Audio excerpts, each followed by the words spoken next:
أظهرت مشاهد بثتها مواقع إلكترونية لحفلات مزايدة تقام في أحد فنادق مدينة جدة بالسعودية لشراء أشخاص بأموال ضخمة لقاء تفجير أنفسهم في سوريا. ويبدو في هذه المشاهد أحد الأشخاص ويدعى أبو صلاح، وهو يعرض ولده الثاني للبيع، حيث رست المزايدة على 1,000,000 ريال سعودي تمنح له مقابل إرسال ولده لتفجيره في سوريا. في 200,000 ريال بداية تحية لخالد أبو صلاح، وهاي واجبوا معنا. مين بيزود عن 200,000 ريال يا شباب؟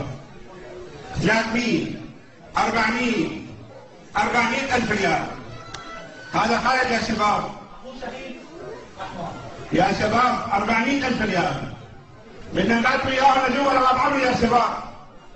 400,000 ريال يا شباب. بدنا نحوي، بدنا اقدام مثل اقدامهم، هن اقدام بارواحهم.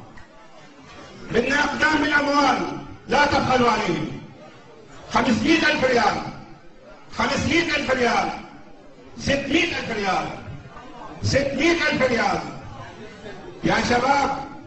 زيدوا يا شباب، زيدوا يا شباب، تلاقوا كله عند رب العالمين. 600,000 ريال 600,000 ريال. نعم. ومنه الى باب عمل والى ما في اشكال، ما في اشكال.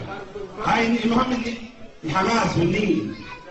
600,000 ريال يا شباب، 600,000 ريال يا شباب، 600,000 ريال.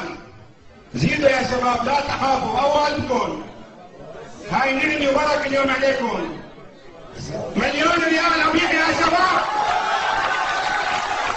1,000,000 ريال يا شباب، 1,000,000 يا شباب. هذا وأكدت التايمز